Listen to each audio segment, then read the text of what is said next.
우리 이성희 목사님 오셨는데 예배 후에 축도해 주시면 감사하겠습니다.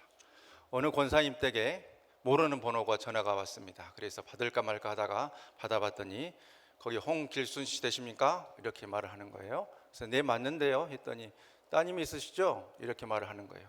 네 그런데요. 근데 딸이 마치 외출 중이었어요. 근데 이렇게 말을 하는 거죠. 저쪽에서 제가 지금 따님하고 같이 있어요. 이렇게 말을 하는 겁니다. 그래서 권사님이 깜짝 놀랐습니다. 그렇게 하니까 저쪽에서 하는 말이 따님 보고 싶으시면 어떻게 해야 하는지 아시죠? 협박이 들어오는 거죠. 그렇게 말을 합니다.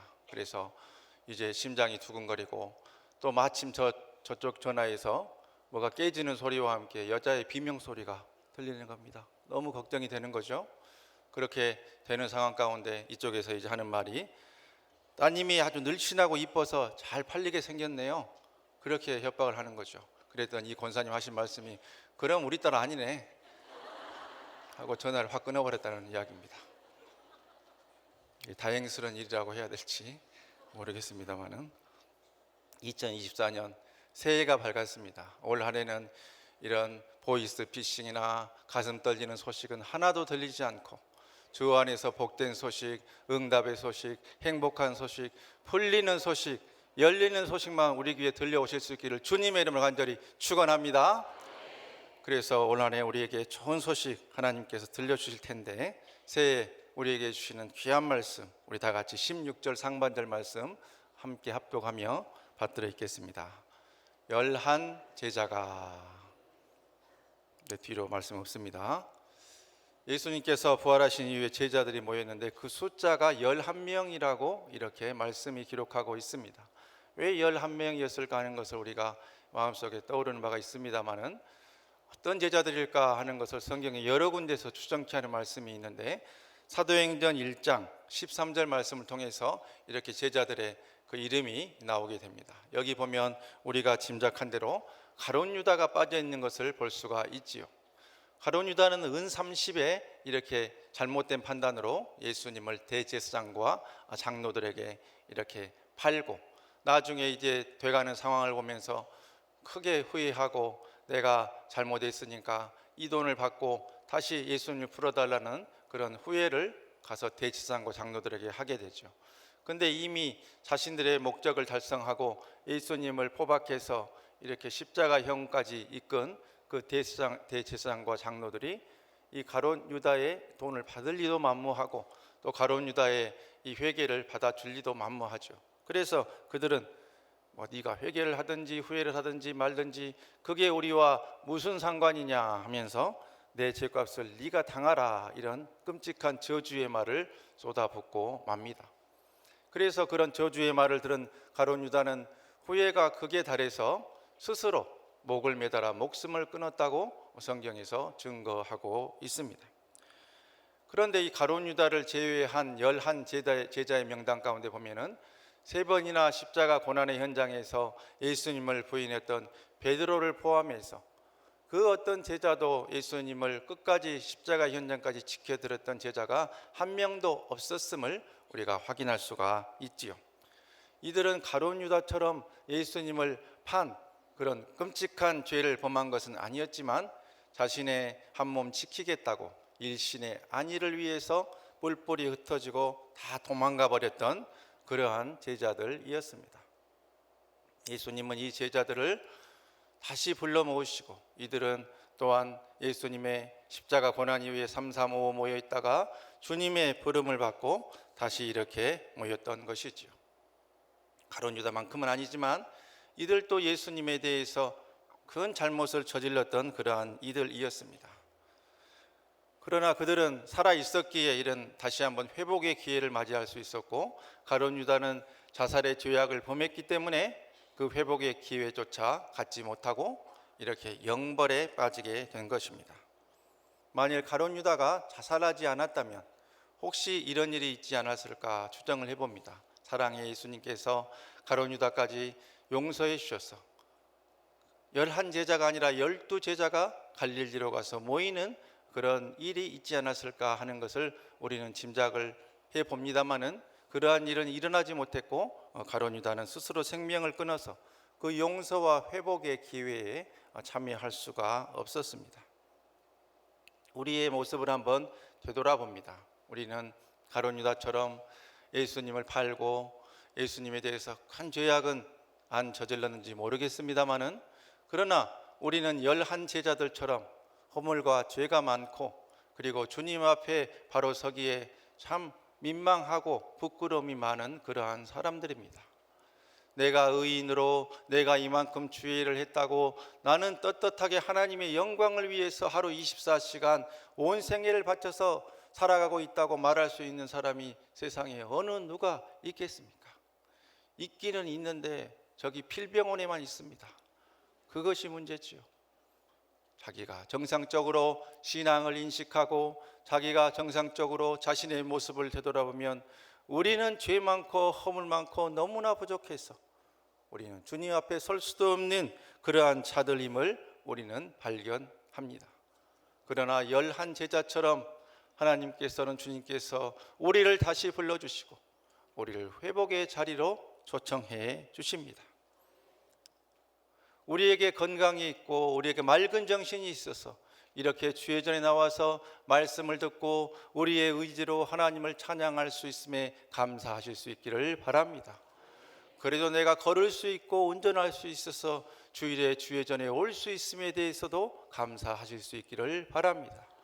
지금 주의 전에 오시고 싶어도 오실 수 없고 말씀을 드려도 정신이 흐트러져서 구별할 수 없는 믿음의 어르신들도 있지 않습니까?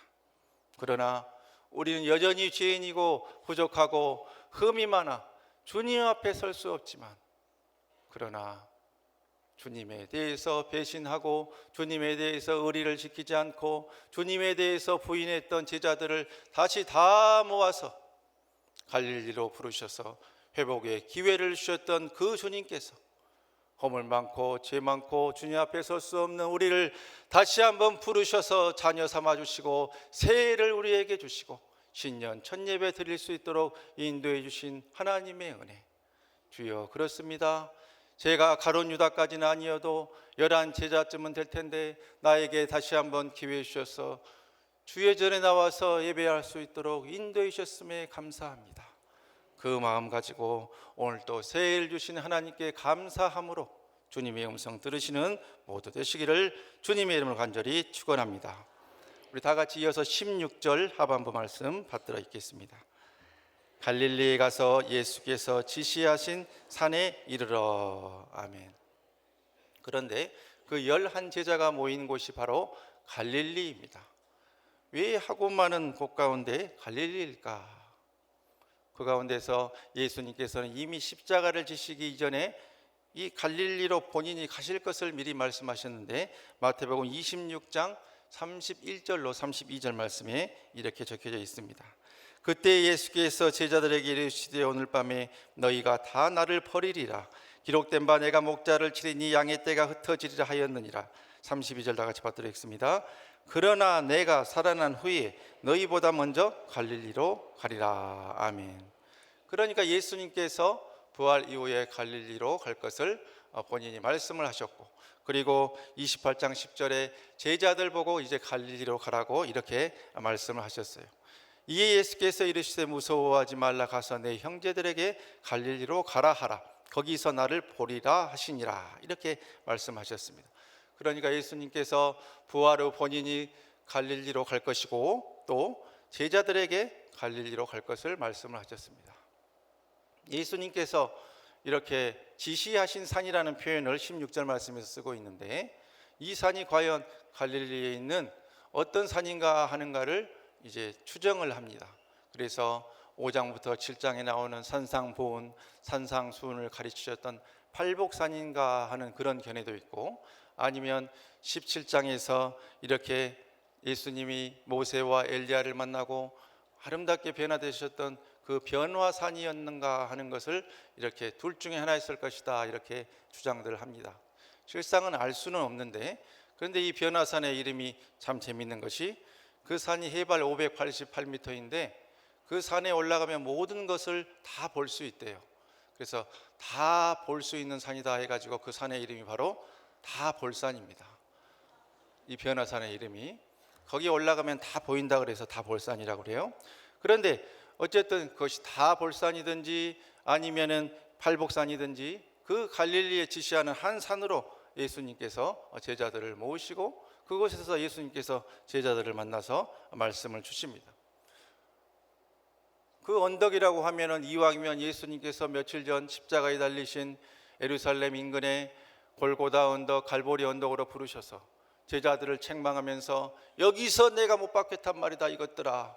내가 못 박힐 때 니들 어디서 뭐하고 있었느냐, 내가 니들을 그렇게 가르쳤느냐 하면서 회초리를 들어서 매를 때릴 수도 있었을 텐데 왜 예수님은 십자가의 언덕, 갈보리 골고다의 언덕을 놔두고 이 갈릴리의 한 산으로 제자들을 부르셨을까요?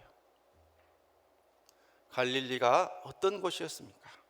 예수님께서도 출생 당시에 태어나셨던 베들레헴과 잠시 피난 가셨던 애굽을 제외하고 그의 거의 모든 생애를 보내셨던 곳이 바로 갈릴리 그곳이었습니다.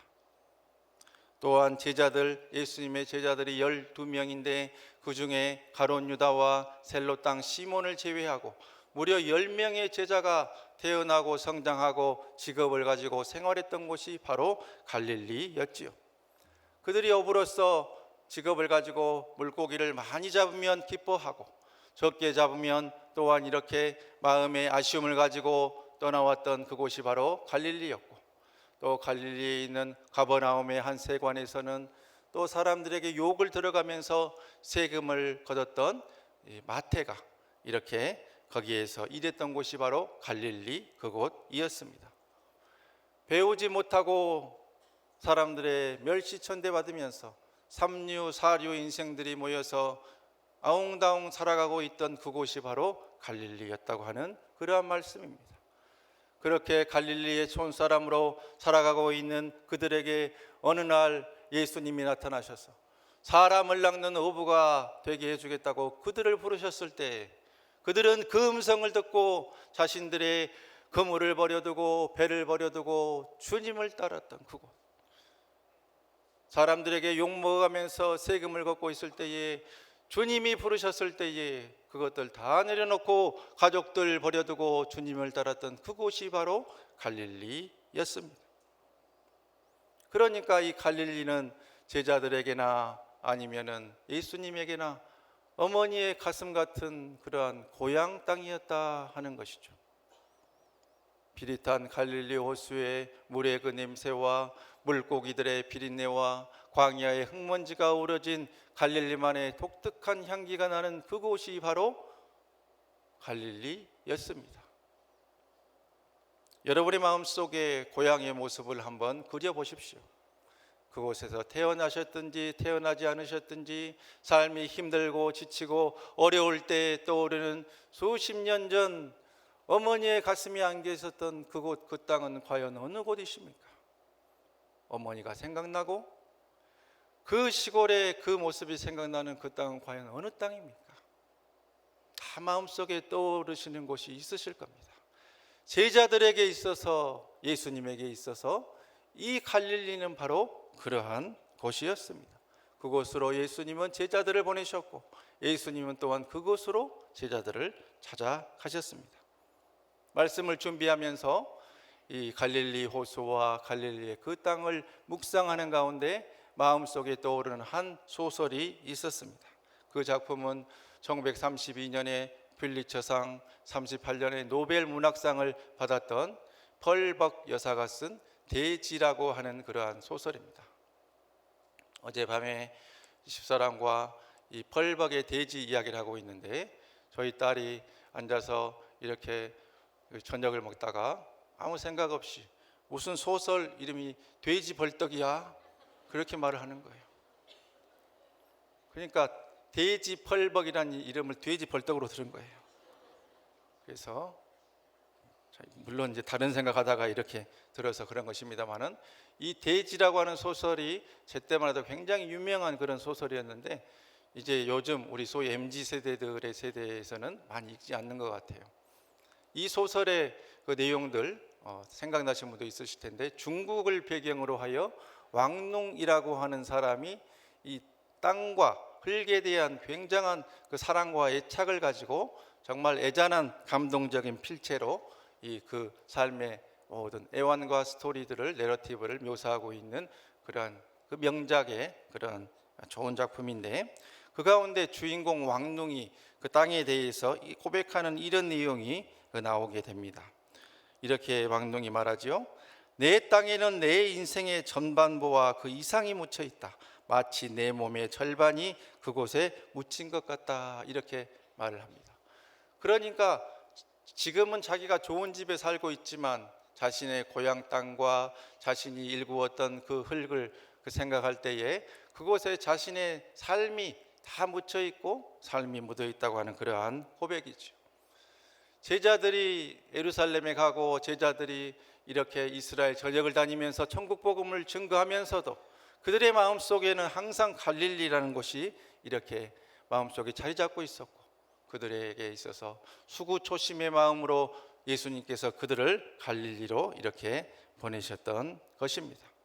3년여 동안 우리 예수님을 따라다니면서 제자들은 병자를 고치시기도 하고 죽은 자를 살리시기도 하고, 심지어 그들이 보리떡 5개와 물고기 2마리를 직접 이렇게 나누어 줄 때에 5,000명을 먹이고도 12광주리가 남는 놀라운 기적의 현장에서 직접 그들이 그 일에 참여를 했음에도 불구하고 그들은 예수님과 함께 있을 때도 좌정승 우정승 예수님께서 높은 자리에 오르면 우리도 고관대작이 될 수 있도록 좋은 자리 하나 주십시오 하는 그런 마음을 가지고 있었고, 또 예수님이 십자가 고난을 당할 때에 어느 누구도 그 자리에 동행하지 못하고 자신의 일신안위를 위해서 뿔뿔이 흩어지고 자신의 목숨 부지를 위해서 예수님을 모른다고 부인했던 자들이 바로 예수님의 제자들이었습니다.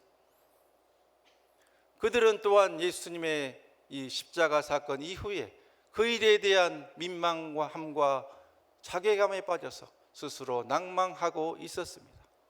그러한 삶의 비겁자, 실패자, 낭망하고 있는 제자들을 우리 주님께서 다시 부르셔서 갈릴리 땅으로 그들을 모아 주셨죠.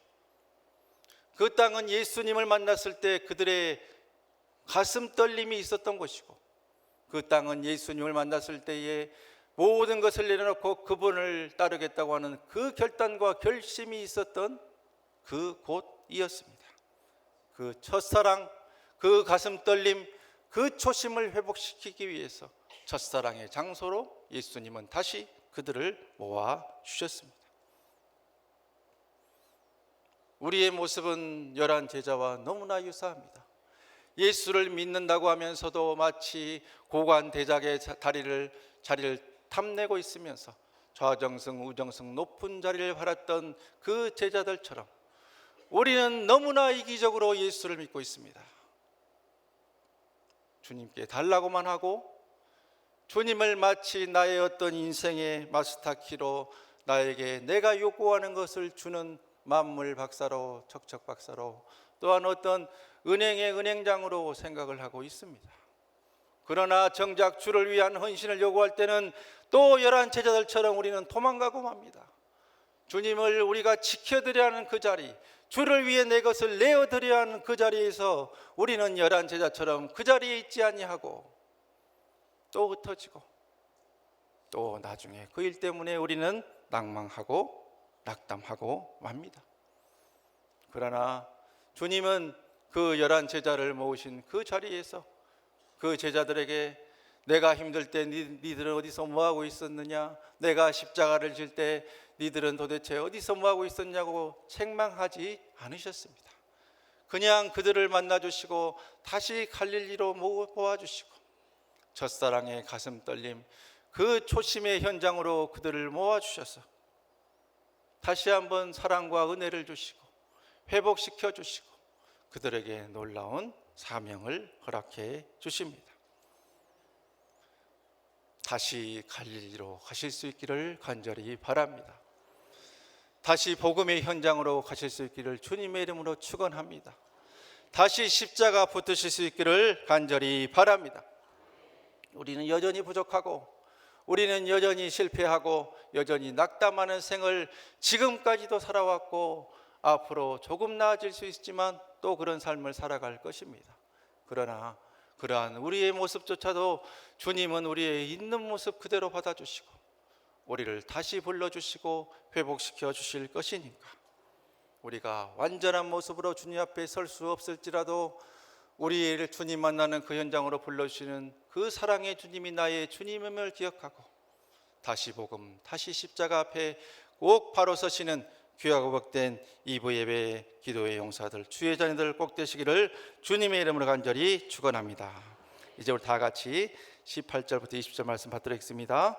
예수께서 나와 말씀하여 이르시되 하늘과 땅의 모든 권세를 내게 주셨으니 그러므로 너희는 가서 모든 민족을 제자로 삼아 아버지와 아들과 성령의 이름으로 세례를 베풀고 내가 너희에게 분부한 모든 것을 가르쳐 지키게 하라. 볼지어다 내가 세상 끝날까지 너희와 항상 함께 있으리라 하시니라. 아멘.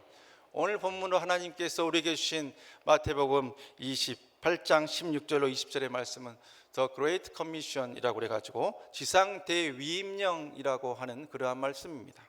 예수님께서 절망과 자괴감, 낭만 가운데 있는 제자들을 갈릴리의 한 산에 부르셔서 그들에게 주셨던 그러한 말씀이죠.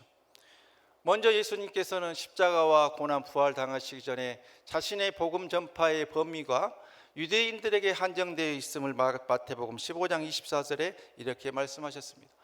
나는 이스라엘 집에 잃어버린 양 외에는 다른 데로 보내심을 받지 아니하였노라 이렇게 말씀을 하셨는데 예수님께서 부활 이후에는 이런 복음 전파의 범위를 온 세계 만민 모든 민족에게로 이렇게 넓히시고 제자들을 통해서 그 복음을 전할 것을 말씀을 하셨죠.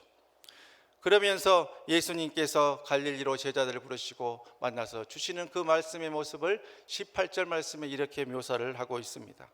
예수께서 나와 말씀하여 이르시되 하늘과 땅의 모든 권세를 내게 주셨으니 제자들은 예수님을 만나고 엎드려 경배하니 예수님께서 나와 말씀하셨다고 말씀합니다. 사람이 무의식적으로 행하는 어떤 그런 행위들을 통해서 사람의 마음을 알아내는 그러한 기술을 독심술이라고 하죠. 예수님께서 가만히 서서 멀리 서서 말씀하셨다는 것과 이렇게 뒤에 있다가 나와 말씀하셨다는 것과 제가 말하고 있는데 갑자기 이렇게 성도님들 보면서 큰 소리로 말하는 것과는 다 몸에 의도하고 있는 것이 드러나는 것이죠.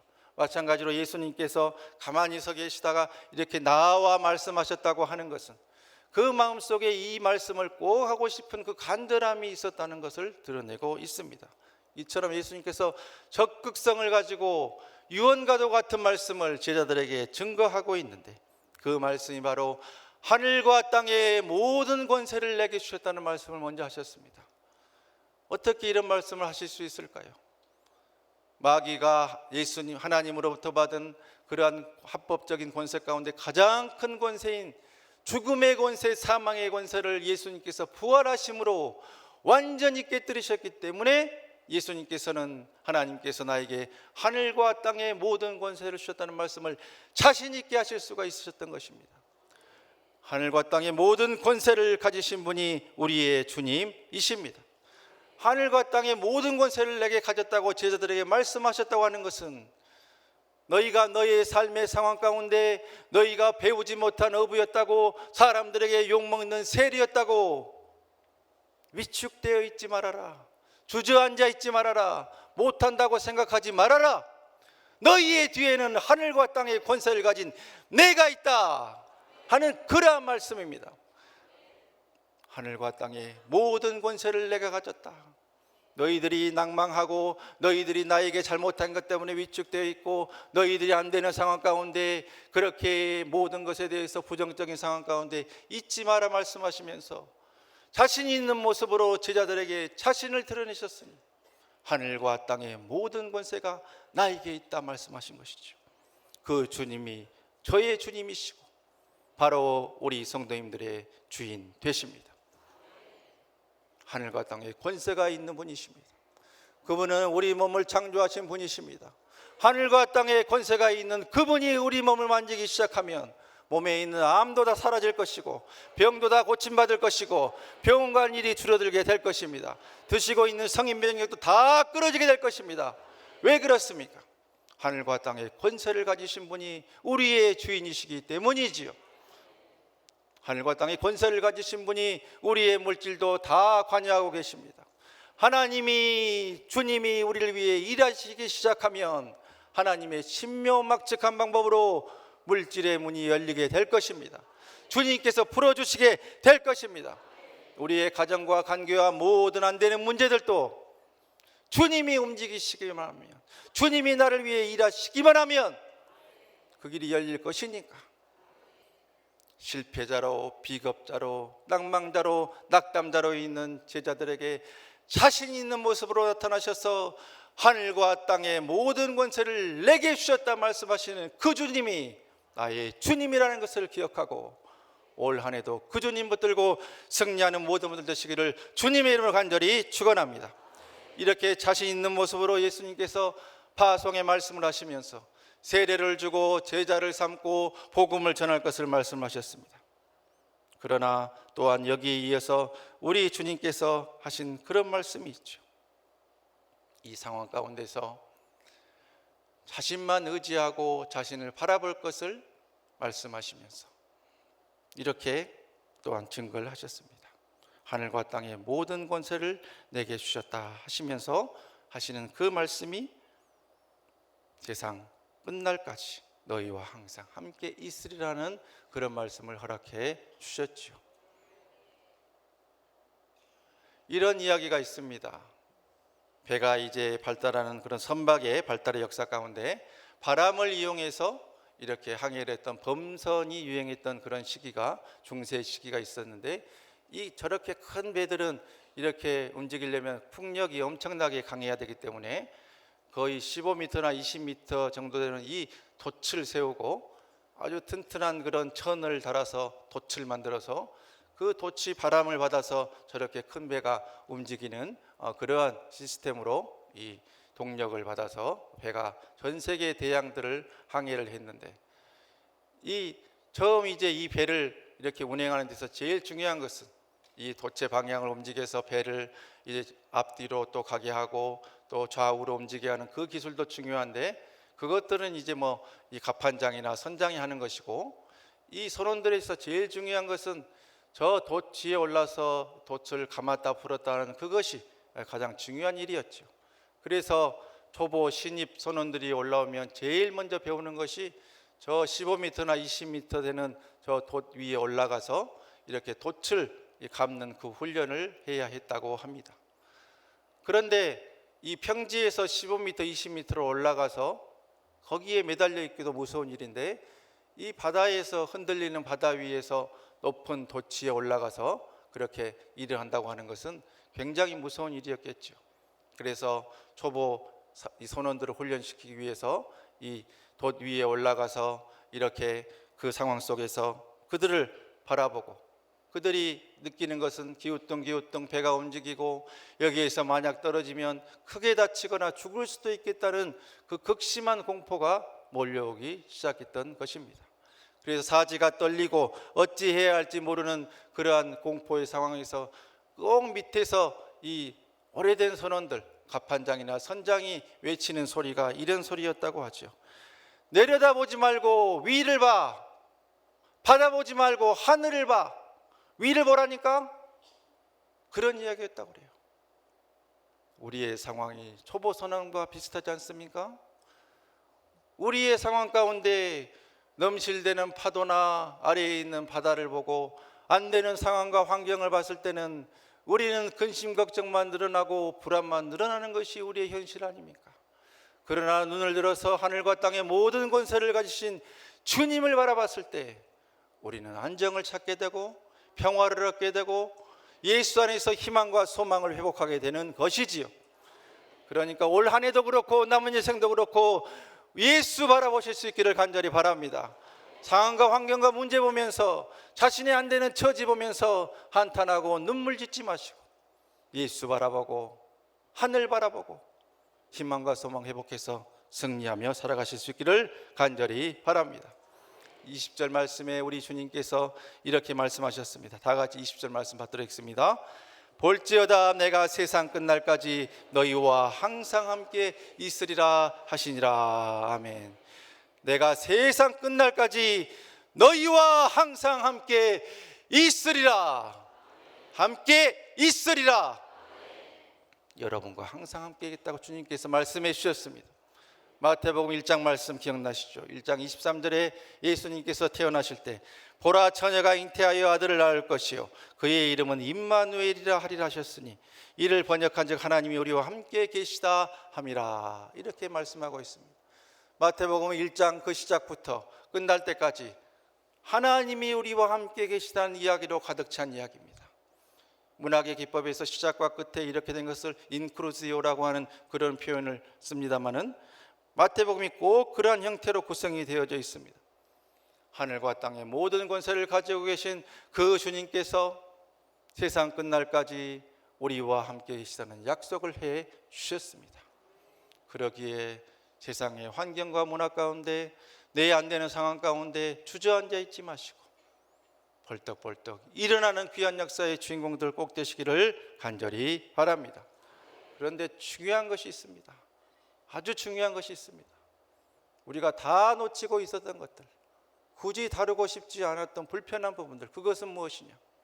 마치 샌드위치의 이 빵처럼, 햄버거의 빵처럼 그것을 싸고 있는데 그 가운데 이야기를 빼놓고 우리가 이 말씀들을 다뤘다는 것이죠. 하늘과 땅의 모든 권세를 가지고 계신 주님이 세상 끝날까지 너희와 항상 함께 있겠다고 하는 그 중간에 어떤 말씀이 있느냐? 너희가 제자가 되고 세례를 주고 땅끝까지 이르러 복음 증거하라는 그런 말씀을 주셨어요. 자, 그렇다고 하면 이 놀라운 보호막으로 하나님이 주신 것, 세상 끝날까지 우리와 함께 하시고 하늘과 땅의 모든 권세를 가진 그 주님이 우리를 지켜줄 테니까 너희는 이 복음을 평생토록 땅끝까지 이르러 전하라고 주님께서 말씀하고 계셨다는 것입니다. 그렇다고 하면 이 복음 전파가 얼마나 중요한 것인가 하는가를 우리에게 말씀하고 있는 것이죠. 평생의 삶을 살면서 복음을 전해서 몇 분이나 예수 믿게 하셨습니까? 몇 분이나 예수 믿게 하셨습니까? 나도 살기 힘들고 내 신앙 유지하기도 힘든데 누구를 예수 믿게 할 것인가? 그런 생각 들지 않으십니까? 그러나 우리가 이렇게 우물 안의 개구리처럼 아등바등 이기적인 신앙을 가지고 우리 개인과 가정만을 위해서 살아갈 때가 아닙니다. 주님께서 우리에게 분명히 말씀하신 것, 그것은 너희만 잘 먹고 잘 살려고 하지 말고 너희만 복 받으려고 하지 말고 이 복음을 전하라고 말씀하셨습니다. 그 복음을 꼭 전하실 수 있기를 간절히 바랍니다. 십자가와 복음 전파의 사명, 복음은 전해야 되는데 어떻게 전할 것인가 하는가는 이제 다음 주에 말씀드리겠습니다. 기대하시라 개봉박두. 이것은 전도를 많이 하자든지 선교를 많이 하자든지 아니면은 교회를 부흥시키자든지 전혀 그런 이야기가 아닙니다. 우리의 신앙을 이기적인 신앙에서 이제는 한 단계 업그레이드 하자고 하는 그러한 말씀입니다. 그래서 어떻게 하면 업그레이드 할 수 있을 것인가? 이제 1월 한 달에 걸쳐서 말씀을 통해서 우리가 함께 나누게 될 텐데, 그렇구나, 우리는 예수님이 하늘과 땅의 모든 권세를 가진 것도 알았고 그리고 세상 끝날까지 우리와 항상 함께 한다는 말씀을 주신 것까지는 알았는데 그 가운데 이런 보호막을 통해서 우리가 해야 할 일을 분명히 말씀해 주셨는데 그것은 십자가와 복음을 전하라는 것이었구나. 그렇게 하면 어떻게 전할 것인가? 그 말씀에 대해서 다음 주부터 1월 한 달 동안 말씀을 드릴 테니까 기대하시는 마음으로, 기도하는 마음으로 나와서 삶을 통해서 어떻게 복음을 전할 것인가 함께 말씀 받고 승리하시는 2부 예배의 주의자들 다 되시기를 주님의 이름으로 간절히 축원합니다. 이 시간을 다 같이 기도하겠습니다. 다 같이 기도하실 때에 우리는 11 제자와 같이 죄인이고 비겁자이고 패배자이고 도망자이고 실패자와 낭망자로 살아오고 있었습니다. 그러나 우리를 다시 한번 부르셔서 회복의 은혜를 부어주시며 우리를 통해 복음 전파의 주의 일을 이루고자 하시는 주님의 부르심에 응답하는 우리의 한 해 되게 해주시고 우리의 남은 여생 되게 해달라며 이 시간도 주님을 세 번 부르고 간절히 기도하겠습니다. 주여 주여 주여. 아버지 주여 아버지여 하나님을 위하여 가리리라 사리리라 아버지 날마다 가마리리라 사리리라 베리리라 세리 아버지 주여 아버지여 하나님을 위하여 가마리리라 아버지 주님은 아버지의 성을 하리리라 베리리라 세리 날마다 가마리리라 세리 성령 하나님의 이름을 가리리라 사리리라 아버지 주여 아버지여 날마다 하나님의 이름을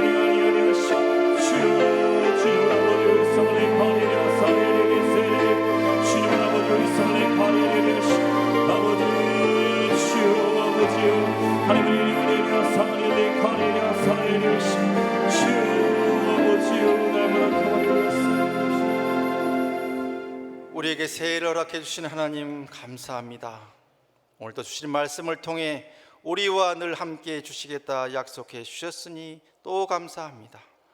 우리가 나의 욕심만을 위해서 내 개인과 가정만을 위해서 살아가는 이기적 신앙에서 이제는 벗어나게 인도하여 주시고 주님이 맡겨주신 귀한 복음 전파의 사명을 늘 기억하며 그 사명 감당하며 살아가도록 인도하여 주시옵소서. 그 일을 더 잘 감당하기 위해 우리의 개인이 영육간에 강건케 하시고 우리 가정도 모든 것이 평탄케 하시고 우리 교회도 더 든든히 서가게 인도하여 주시옵소서. 이 모든 말씀 하늘과 땅의 모든 권세를 지니시고 세상 끝날까지 우리와 함께 해주실 우리 구주 예수님의 이름으로 간절히 기도하옵나이다. 아멘. 이 시간 우리 다 같이 일어나셔서 별단의 찬양 찬양하시는데 하나님을 예배하는 삶, 복음을 전하는 삶 그렇게 살겠습니다 다짐하면서 우리 자녀의 기도 다 같이 찬양하겠습니다. 내게 주신 모든 것 주께 감사드리며 많은 재물보다도 복음을 선택하고 화려한 길 아니라 진리의 길을 걷는 거룩한 주 예수의 자녀 되게 하소서. 우리로 얻는 복은 당당히 포기하고 하나님 보시기에 정결한 그릇 되어 이 땅에 날 보내신 하나님의 뜻대로 주 영광 위에 상을 자녀 되게 하소서.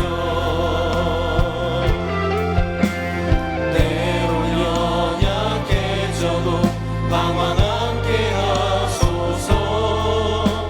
세상 험한 파도에 낙심 않게 하소서. 광야의 시절 지날 때 날 지으신 주님 뜻대로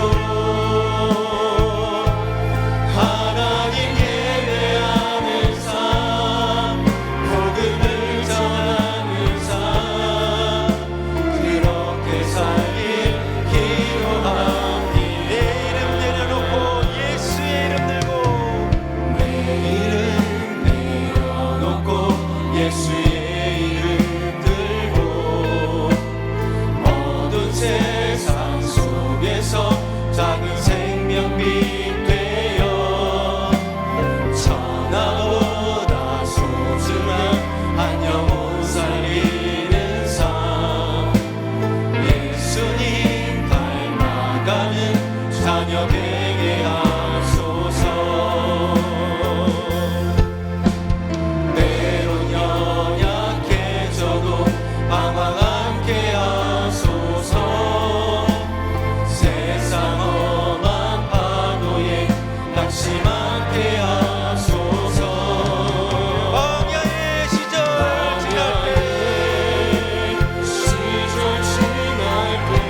복음을 전하는 삶 그렇게 살기 기도합니다.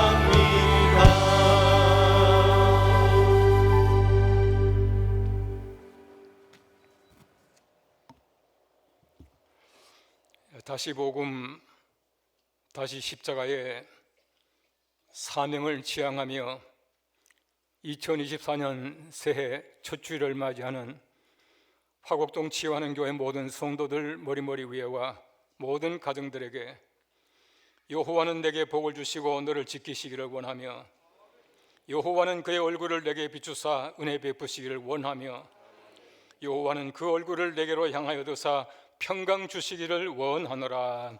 아멘.